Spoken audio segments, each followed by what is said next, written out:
It was dubbed the War to End All Wars and also nicknamed the Great War, due to the horrific horrors experienced by the warring nations' soldiers in the trenches of Europe and in the hills of the Middle East and Africa. Between 1880 and 1914, most people would not have anticipated this devastating conflict coming into play. Given the massive industrial development and cultural progress witnessed by most of these European societies, Western historians refer to this period as La Belle Époque, meaning the beautiful era in French. However, most international relations experts at that time were able to predict this conflict based on three factors. The first factor was the intense imperialist competition between the various European empires in most regions of the world. The second factor was the haste of these empires to establish massive military alliances, which contributed to the development of terrifying weapons the world had never seen before. The third factor was the state of instability that prevailed in the Balkans, aka the Black Hole of Europe, due to its endless wars, which directly contributed to igniting this European tragedy. This war also witnessed the birth of a new global order, whose motto was to establish peace in this world. However, in reality, it was ruled from behind by the victorious powers, who exploited its institutions to expand their global influence by imposing mandates and protectorates on various countries. It also swept aside empires, some dating back more than 4 centuries, such as the Ottoman Empire and the Russian Tsarist Empire. Truly, it was a great war in every sense of the word. Welcome to the story of the First World War.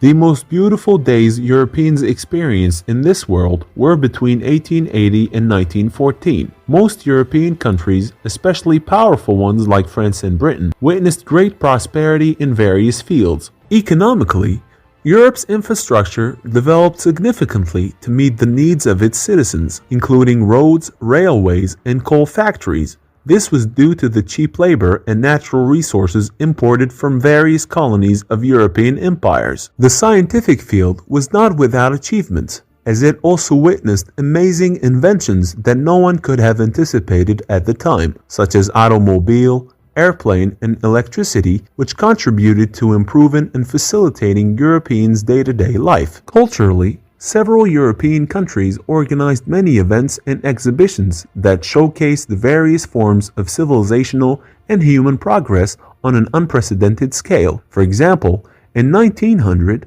France organized an international exhibition in its capital, Paris, celebrating the achievements of the previous century. The exhibition was visited by more than 40 million people, not to mention organizing the first Olympic Games since ancient Greece that took place in 1896 in the Greek capital Athens, which are now held once every 4 years.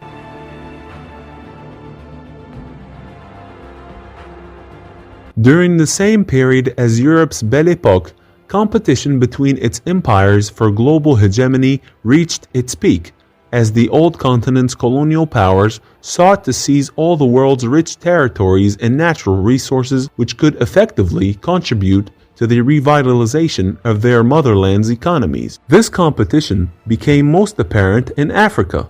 Today, historians refer to it as the scramble for Africa, and it was indeed a vicious one. As a result, these powers were forced to hold a conference in Berlin, the capital of the German Empire, between 1884 and 1885, in order to find numerous solutions to the border disputes between their colonies within the Black Continent, and also sought to divide spheres of influence among them. Many analysts believe that this conference played a major role in postponing war among Europeans for many years.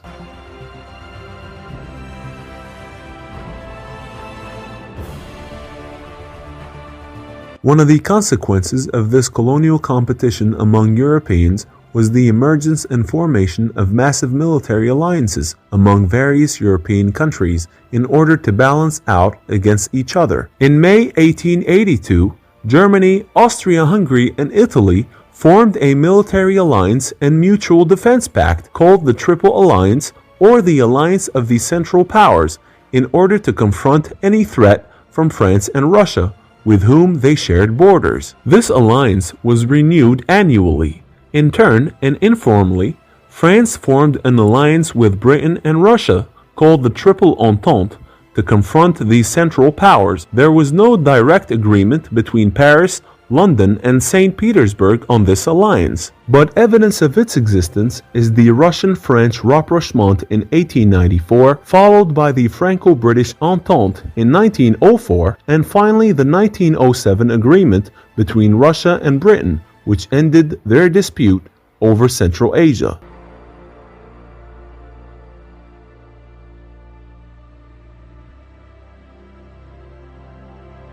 Within the Balkan region, dubbed the Black Hole of Europe, filled with gunpowder, conflicts between its countries have reached the point of no return. Every time a fight ends on one front in the region, another one begins on another front.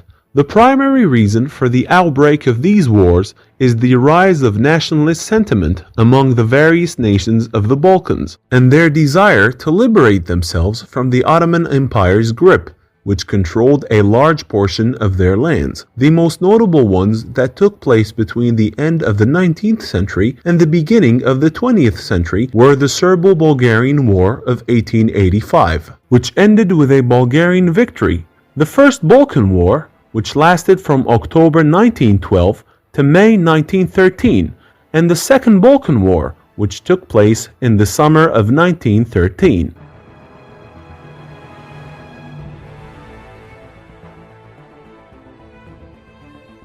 From the previous part, we can conclude that the colonial competition between the established alliances within the old continent of Europe was the most important reason for the eruption of this fiery crater, known as World War I, which changed the world for several years and decades. We can categorize the competitors into two groups. On one side, we have the Central Powers led by Germany, Austria-Hungary, and Italy, and on the other, the Entente, or the Allied Powers, led by Britain, France, and Russia. However, the straw that broke the camel's back and directly caused the outbreak of this war was what happened in the Bosnian capital, Sarajevo, which was under the control of the Austro-Hungarian Empire, which we will discuss in a moment.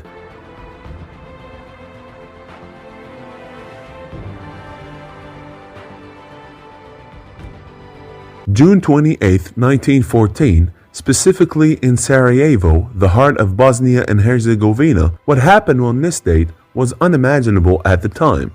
Archduke Franz Ferdinand, the heir to the throne of the Austro-Hungarian Empire, and his wife Sofia were assassinated by Bosnian student Gavrilo Princip, a member of the Young Bosnia movement, which attempted to resist Austria-Hungary's annexation of Bosnian territory, after the student opened fire on the heir's car. Following this attack by the Young Bosnia movement, the Austro-Hungarian government accused the Serbian Black Hand organization of assisting those involved in the assassination. This organization had always called for the unification of all Slavic people in the Balkans. Many Serbian army officers were also active members of this organization, and since a large portion of these people were under the control and rule of the Austro-Hungarian Empire, it is only natural that the fingers of blame would be pointed towards the Black Hand. According to the statements made by Austro-Hungarian officials, the Serbian organization supported the Young Bosnia, to which Princip belonged, in assassinating the heir,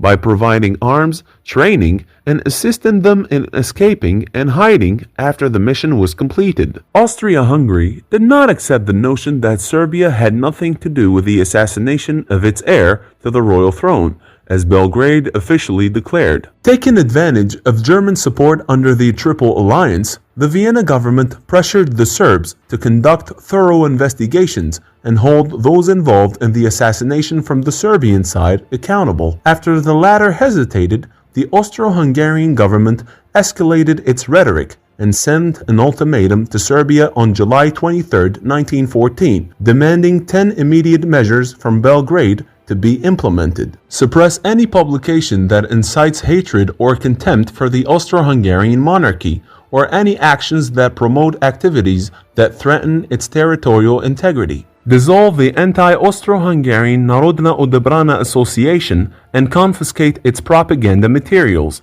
ensuring that other organizations in Serbia involved in anti-Vienna activities cannot reconstitute themselves under any different name or form. Remove from Serbian public education any content, both in the teaching staff and in educational materials, that incites anti-Austria-Hungary propaganda. Dismiss from military and civil service all officers and officials convicted of anti-Vienna propaganda, and inform the Austro-Hungarian government of their names and crimes. Allow Austro-Hungarian representatives to cooperate with Serbia in suppressing subversive movements targeting the territorial integrity of the empire. Initiate judicial proceedings against those involved in the June 28th plot within Serbian territory, with the participation of representatives from Austria-Hungary in the investigation. Immediately arrest Commander Vojislav Tankosic and Milan Ciganovic, two Serbian government officials implicated in the Sarajevo investigation. Stop Serbian authorities from assisting the illicit cross-border trafficking of arms and explosives,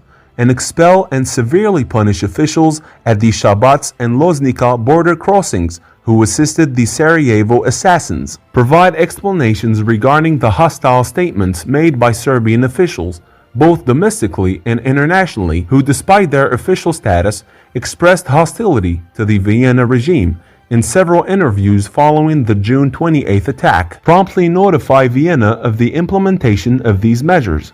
Austria-Hungary gave its Serbian counterpart 2 days to comply with all 10 of these demands. Serbia accepted some of them and rejected others, particularly the demands allowing the Austro-Hungarian Empire's police to enter Serbian territory and conduct investigations, which Belgrade considered a blatant violation of Serbian sovereignty over its territory. It is worth noting that Belgrade received significant support from the Russian Empire, both diplomatically and in the media. St. Petersburg declared several times in bilateral talks with Belgrade that it would not allow an Austro-Hungarian invasion of Serbia. This support stemmed from Russian regime's way of thinking at the time, which always considered itself the primary protector of the Slavic race everywhere in the world. And since Serbia was a Slavic state, St. Petersburg had the right to intervene in order to defend it. Furthermore, the Russians were also attempting to limit Austro-Hungarian expansion in the Balkans at the expense of Russian interests. Vienna strongly refused the Serbian response, considering it a mockery of its strength and capabilities. This prompted the Vienna government to declare war on Belgrade on July 28, 1914.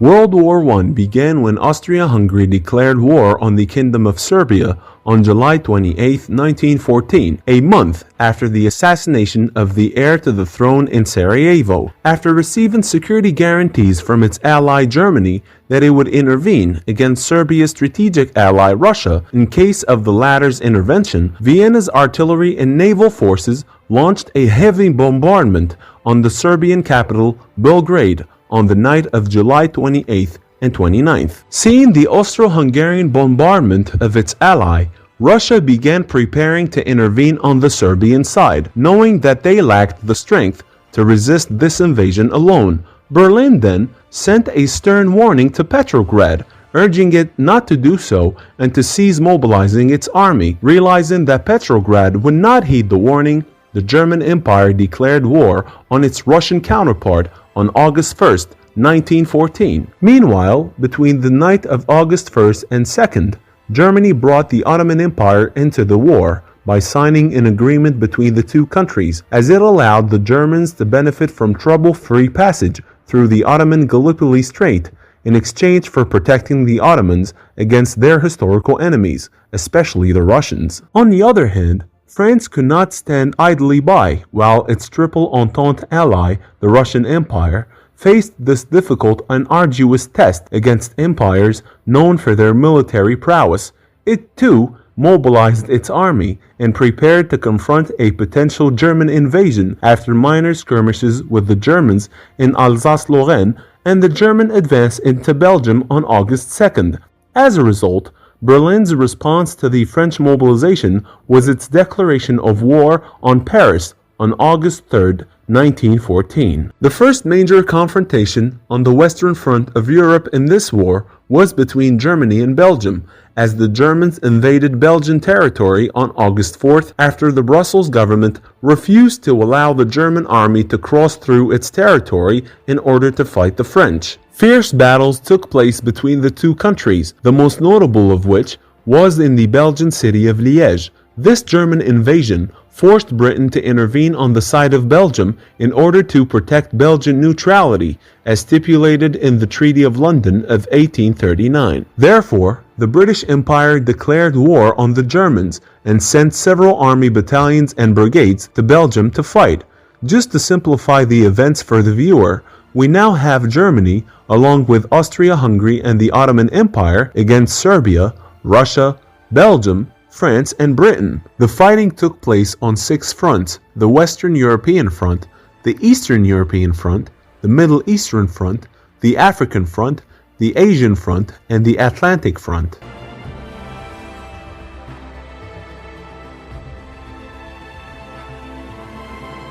Let's begin with the first year of the war and the place where its first sparks erupted, the Eastern European Front. After both countries had mobilized their armies and raised their state of alert, Russia and Austria-Hungary fought in Galicia between August 23rd and September 11th, where the Austrians suffered a crushing defeat, losing approximately 400,000 soldiers between killed, captured, and wounded. But after that, it was the Russians' turn to suffer a humiliating defeat at the hands of the Germans at Tannenberg between August 26th and 30th, where their losses were estimated at approximately 90,000 soldiers between killed, captured, and wounded. The Russian army's suffering intensified in late 1914 when it experienced 2 more defeats, one against the German army at the Masurian Lakes between September 9th and 14th, and another against the Austro-Hungarian army, supported by German combat units at Limanov between December 1st and 13th, 1914, which ended in a resounding Austrian victory. On the other hand, the fighting nature on the Western European front was not significantly different from its eastern counterpart. In fact, it was more intense and fierce. After a series of German successes in penetrating the Belgian defenses in the Mons region and the Ardennes forests, and then reaching France, the French and the British set up a battle with the Germans at the Marne River between September 5th and 12th, as they succeeded in halting the German advance towards Paris and forcing the Kaiser's army to retreat. After that, what became known as trench warfare and the race to the Belgian North Sea began between September and October 1914, as the combatants built long trenches in their positions while attempting to outflank the enemy, seizing any opportunity to encircle him until they finally ended up in the North Sea, with neither side achieving any results. The French and British, along with Belgian forces, then fought a fierce battle against the Germans in the Belgian city of Ypres between October 19th and November 22nd. This battle was considered the largest one fought in the Western European front in 1914. Now let's move to the African front, where the French, British, and Belgian forces deployed in their African colonies such as Kenya, West Africa, and the Congo, attacked the German Empire's colonies and protectorates on the Black Continent since the beginning of the war. As they faced severe difficulties in establishing control over German East Africa, now known as Tanzania, they succeeded in capturing the Togoland Protectorate and expelling German forces after serious battles took place between August 6th and 26th. Also, they successfully landed on the beaches of Douala in the German Cameroon Protectorate in late September 1914. In the same month, British forces invaded the German Southwest Africa colony, now known as Namibia. With the Ottoman Empire's entry into the war on October 29th, the Middle Eastern Front did not witness fierce battles compared to those in Europe. However, a clash occurred between Ottoman and British forces in the city of Basra, which ended in victory for the latter, in addition to the attack launched by the Ottoman Sublime Porte against the Russians in November. However, the consequences of these events can easily be ignored because they were not as significant compared to the European fronts. On the Asian front, in compliance with the Treaty of Alliance concluded with the British Empire in 1902, Japan attacked and successfully captured Germany's Pacific colonies, such as Saipan and the Marshall Islands. On August 27th, Japanese forces, in coordination with British military units, laid siege to the port of Tsingtao in China, which was controlled by the German Empire. As they bombarded the Kaiser's forces with intense fire, they successfully landed their infantry and engaged in fierce clashes with enemy forces. The siege lasted until November 7th, when Germany surrendered and abandoned it in order to concentrate on the European front.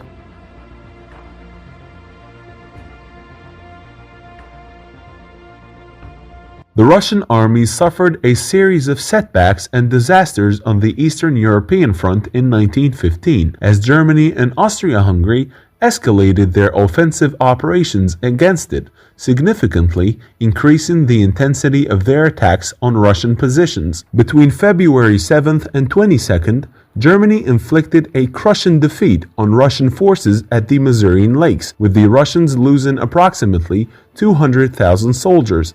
And between May and June, Germany coordinated a brutal attack with Austria-Hungary against Russian defensive positions in Galicia, which they had captured the previous year, as they inflicted another defeat, with the loss of approximately 450,000 Russian soldiers in fierce battles. This attack triggered the beginning of the internal collapse of the Russian armed forces, with all its weapons, equipment, and armies.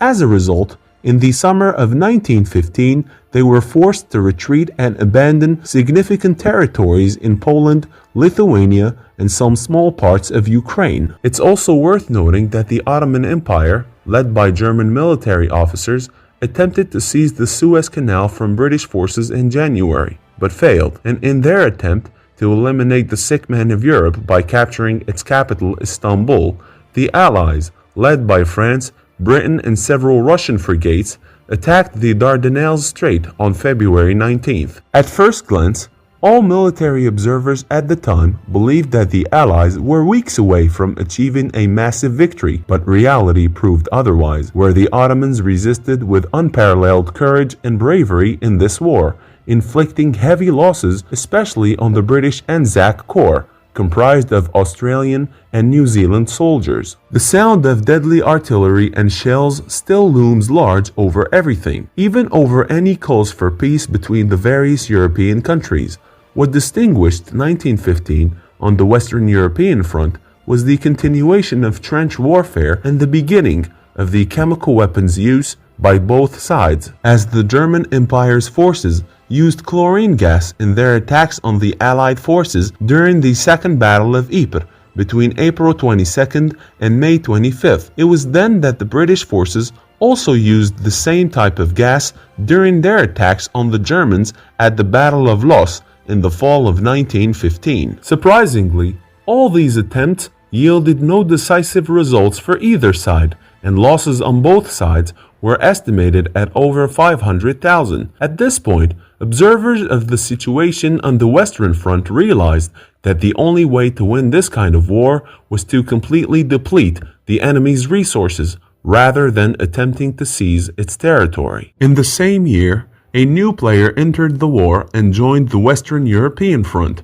Italy. At the beginning of the documentary, we noted that Italy had entered into an alliance with Germany and Austria-Hungary. Therefore, everyone would assume that it would help both countries defeat the Allied forces, right? Wrong. In April 1915, Italy concluded an agreement with the French, British, and Russians in London as the governments of Paris, London, and Petrograd pledged to grant Rome the Italian-speaking regions under the rule of the Austro-Hungarian Empire, such as Trieste and Tyrol, in exchange for entering the war on their side. And indeed, after Prime Minister Salandra's government accepted the Allied terms and declared war on Austria-Hungary on May 23rd, Italian forces led by General Cardona began attacking their neighbor Austria-Hungary on the Isonzo River, hoping to capture the strategic port of Trieste. 4 battles took place in this area during 1915.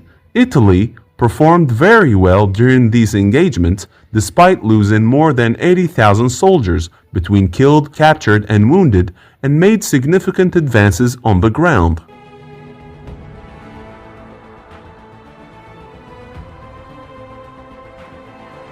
With the arrival of 1916, considered the most violent year of the Great War, it's time to discuss the largest naval battle the war has ever witnessed. This one took place near the Danish Jutland Peninsula between the British and German navies on May 31st and June 1st, as the Germans attempted to break the imposed blockade by the British naval forces for a year and a half, allowing essential supplies to re-enter the country, including food, medicine, and fuel, in the same quantities they used to enter the German soil before the war. Despite achieving a tactical victory in the battle after sinking 14 British warships against 11 German ones, they failed to achieve a decisive victory that would have enabled them to lift the siege on their ports. After the battle, the London government continued its blockade on German waters and ports. The Western European front also witnessed some of the most violent and brutal battles witnessed by the naked eye, and the fortified French city of Verdun was, and still is, a witness to the extent of the destruction caused by these modern and lethal weapons. Verdun was a battleground where the Kaiser's forces clashed with their French counterparts, led by General Philippe Pétain, from February through December. The Germans targeted the city due to its strategic distance and proximity to Paris, but the French resolve to defend it was greater and deeper than any long-term German planning, as the French continued to repeat the slogan "Ils ne passeront pas," meaning that the Germans would not cross Verdun in order to advance towards Paris. As a result, France achieved a great victory in this battle and succeeded in preventing the German forces from crossing, but at an extremely high cost, as France lost approximately 380,000 soldiers between killed and wounded. In order to relieve the pressure on Verdun, the Allies launched an offensive near the Somme River against the German forces entrenched there from July through November of the same year. It then turned into a massacre that would leave anyone and everyone terrified from the intensity of the violence, cruelty, and destruction inflicted by the combatants on each other. Also, the Battle of the Somme witnessed the use of tanks for the first time in history of warfare, as British forces introduced them into the battlefield, and due to the nature of trench warfare, they did not benefit greatly from them and did not gain any significant advantage on the battlefield at the expense of Germany. Ultimately, the outcome of the battle was not decisive for either side, despite losses reaching 1 million soldiers combined between them. When we look at the Middle Eastern front during this year, we note that it had escalated significantly and at a greater pace than in previous years of the war. Successive Ottoman defeats against Russian forces in Anatolia, particularly in the cities of Erzurum and Trabzon, occurred between January and April, forcing the Sublime Porte to abandon them. In June, the Sharif of Mecca, Hussein ibn Ali, supported by the British authorities and led by their military officer Thomas Lawrence, known as Lawrence of Arabia, and a coalition of neighboring tribes, organized a massive revolt against Ottoman rule in the Arabian Peninsula, as they succeeded in capturing Mecca and Ta'if that same year, but Medina remained under the control of the Sublime Porte. However, 1916 did not end without the Ottomans achieving some victories. For example, at the beginning of the year, Allied forces gave orders to evacuate the Dardanelles Strait after fierce Ottoman resistance led by Mustafa Kemal Atatürk, the future founder of the modern Turkish state. Also, during April, they succeeded in besieging the British forces, which also included Indian soldiers, in the city of Kut al-Amara, forcing them to surrender after losing approximately 13,000 British soldiers.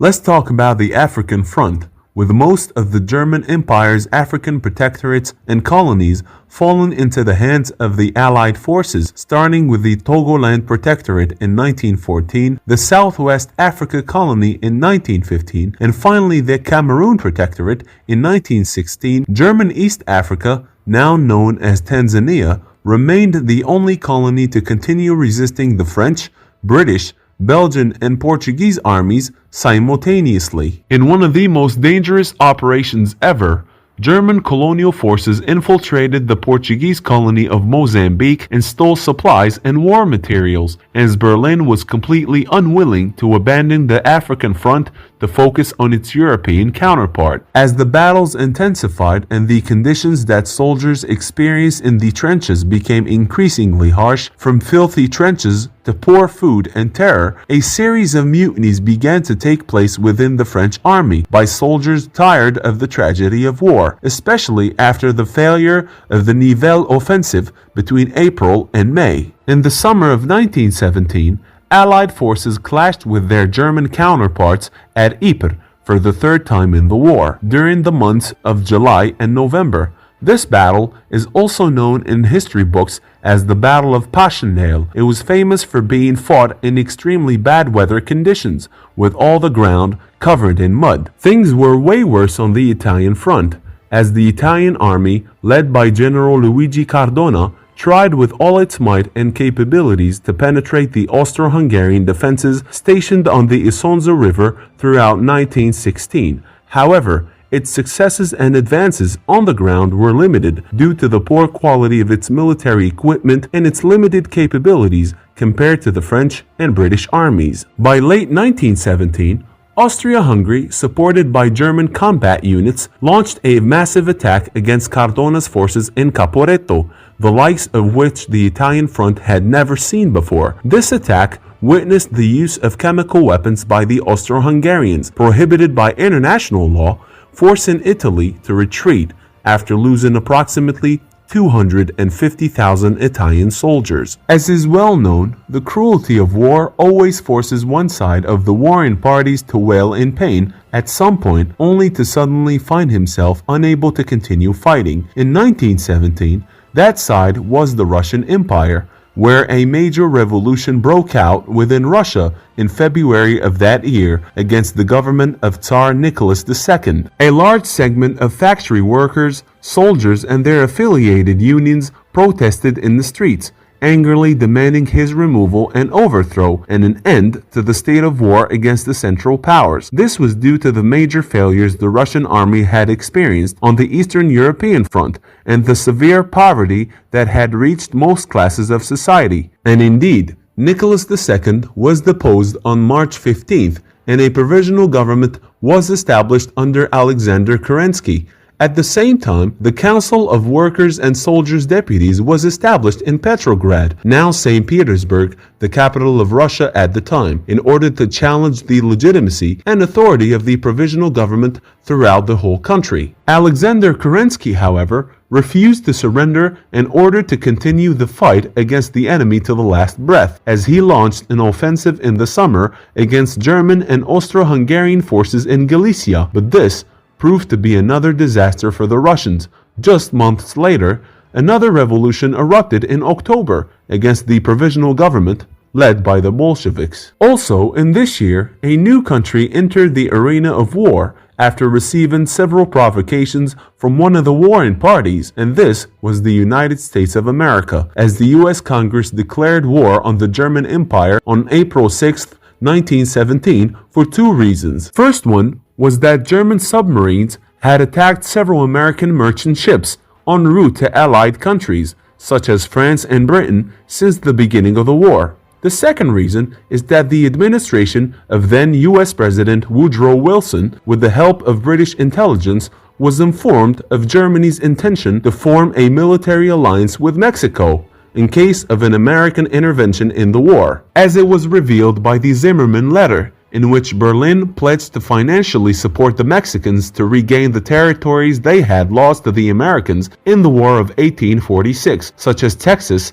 Arizona, and New Mexico, if Mexico declared war on Washington. We conclude the eventful year of 1917 on the Middle Eastern Front, a year in which everything began to rapidly collapse for the Ottoman Empire, where two of the largest cities in the history of Islam fell to British forces. First, Baghdad on March 11th and Jerusalem on December 9th of the same year. The sick man is on the verge of death.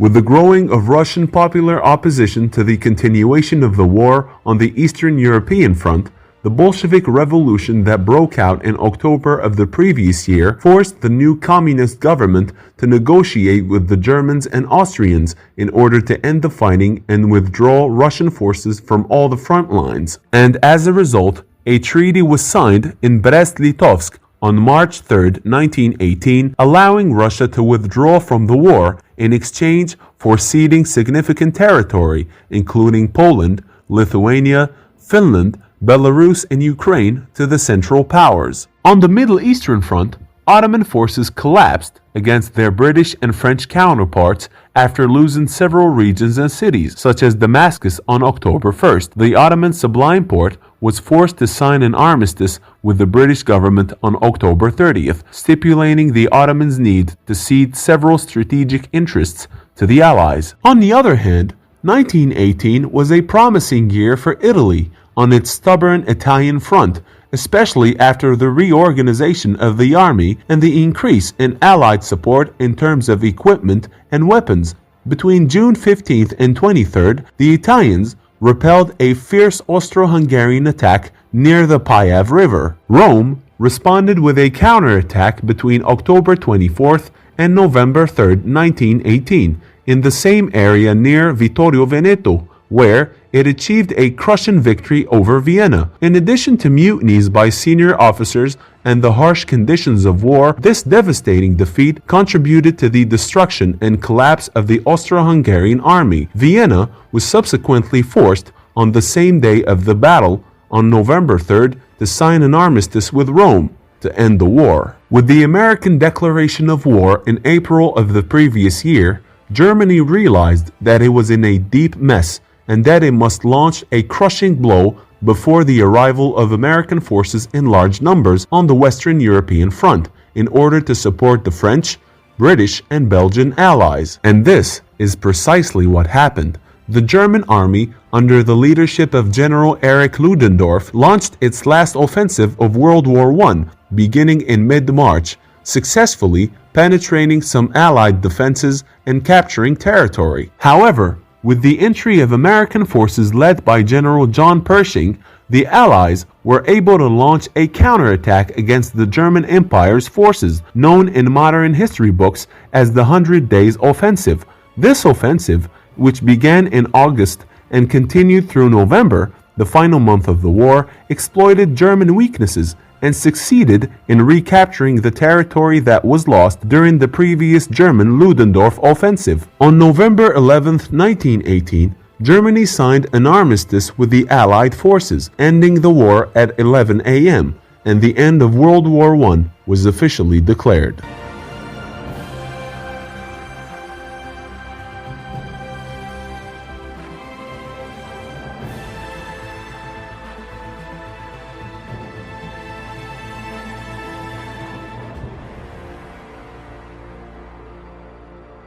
The belligerents' war financing came from four sources. All countries involved in the war relied heavily on taxing their citizens and businesses operating in their soil in order to pay for the war. By selling government bonds to the public in exchange for a promise to repay them with interest in the future.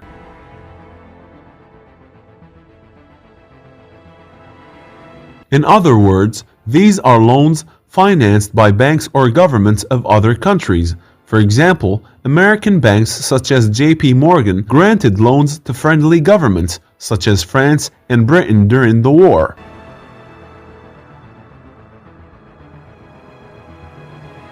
Countries who were subjected to land or sea blockades by their enemies relied heavily on printing money to pay for war expenses, such as Germany and Austria-Hungary.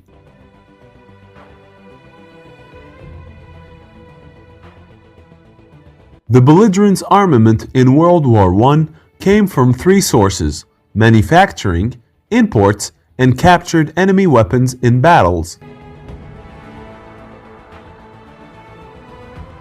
The United States was known for its highly advanced industrial base and self-sufficiency in raw materials, allowing it to rely on arms manufacturing as its primary source of armament, and even supplied the Allies with its military products. The most prominent American arms manufacturers during the war were Remington, Colt, Bethlehem Steel, and General Electric.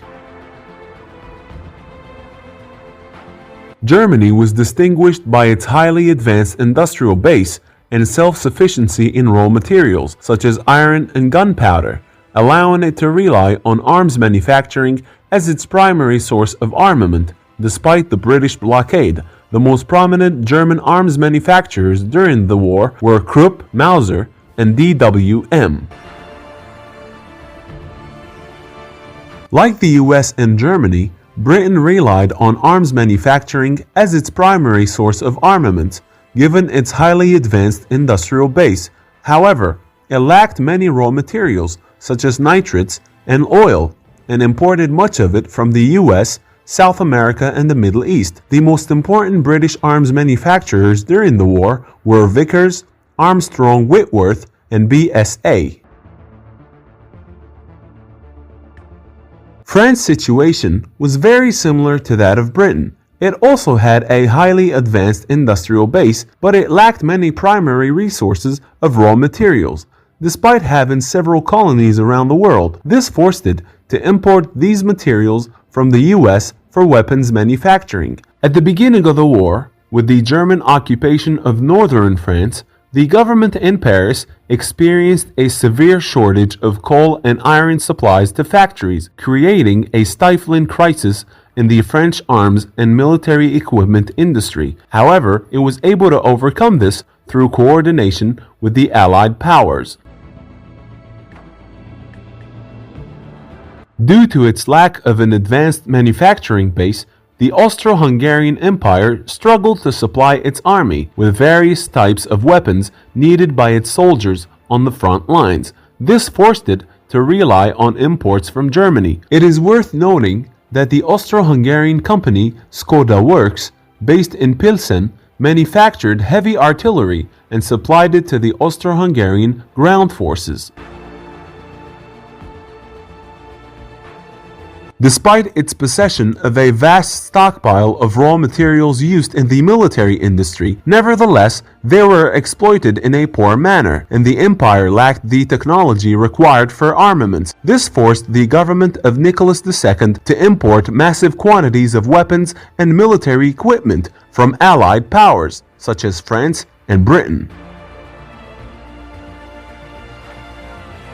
The Ottoman Sublime Porte relied almost entirely on weapons, technology, and technical assistance from the German Empire due to its own lack of technological know-how and advanced industrial base.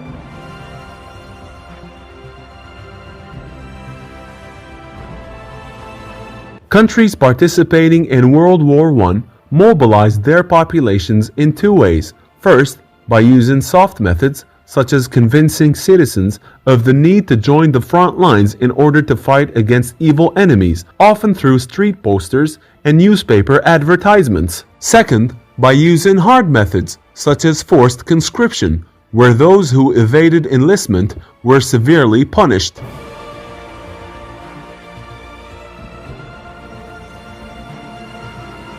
It is worth noting that both sides violated the 1899 and 1907 agreements concluded in The Hague, Netherlands during this war.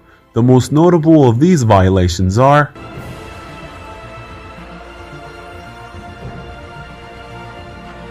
When Germany invaded Belgian territory, it carried out horrific massacres against civilians, killing many children, women, the elderly, and all those who had no involvement in the fighting, in order to prove that it is a solid power that didn't come to fool around. The governments of the Allied countries exploited these massacres to influence public opinion, convincing them of the necessity of fighting this German devil as they described it.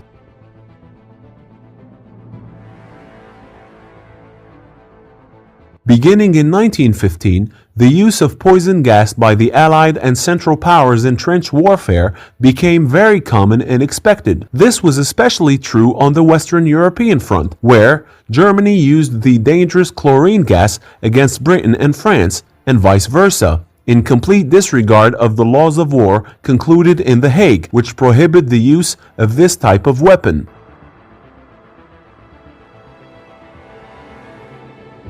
From the beginning of the war, Britain imposed a naval blockade on Germany to force its surrender by preventing neutral countries from trading with it and preventing essential goods such as food and medicine from entering German territory. This led to the spread of hunger and infectious diseases among the population. Most legal experts at the time considered all these practices as violations of the Hague Conventions because they did not respect the rights of civilians.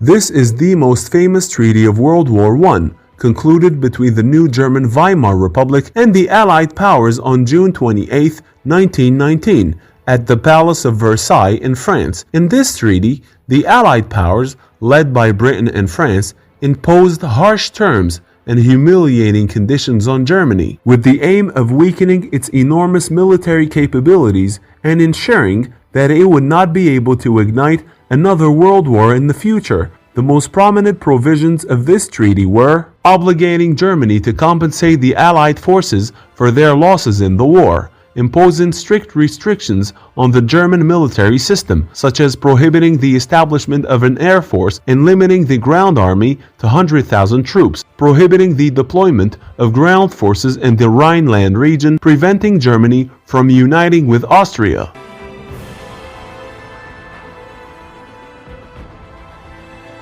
Concluded on September 10, 1919, between the new state of Austria and the Allied powers. Similar to the Treaty of Versailles, the Allies imposed harsh conditions, including the dissolution of the Austro-Hungarian Empire and limiting the militarism of the new Austrian state.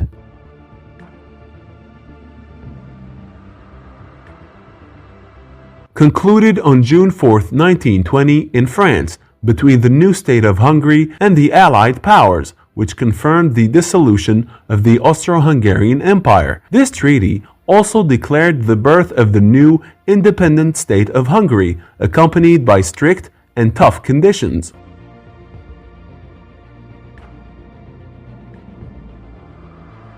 With the Allied forces occupying most of the Ottoman territory, the Ottoman military leader Mustafa Kemal Atatürk, leading the Turkish national movement, declared war against every Allied power that had occupied Anatolia. As the movement waged a deadly war that lasted 4 years and ended with the signing of the Treaty of Lausanne on July 24, 1923, which declared the birth of the modern, secular Turkish state and the dissolution of the Islamic Ottoman Caliphate.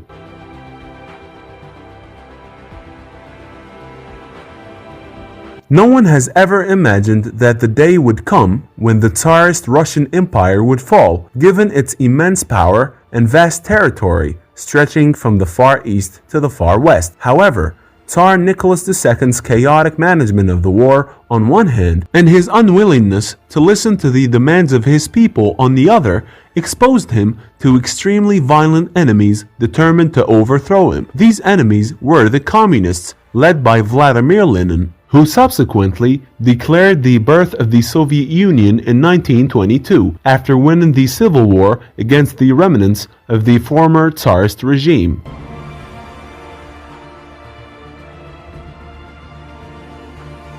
The end of World War I witnessed the birth of a new world order led by the League of Nations, whose ostensible motto was to preserve world peace and assist nations in achieving progress and economic prosperity. But its reality was something entirely different, as it was run by the victorious powers who exploited its institutions in order to increase their global influence by imposing mandates and protectorates over the captured territories during the fierce and devastating battles they fought during the war.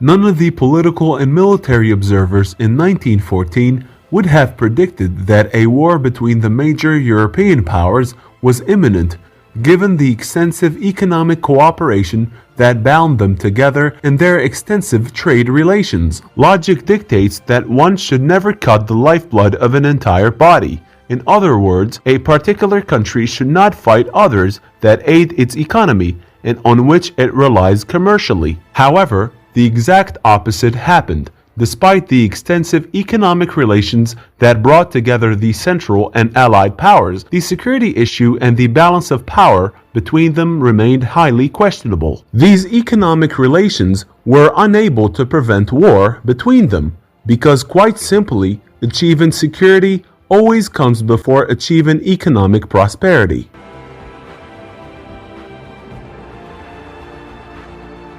After the end of World War I, most people were optimistic about the new League of Nations and its ability to maintain world peace and achieve economic prosperity for all the world's people. However, over time, most people realized that this organization was just a nice, friendly facade for the great powers to exert their influence and strengthen their power on the international stage, as John Mearsheimer, professor of international relations at the University of Chicago, said.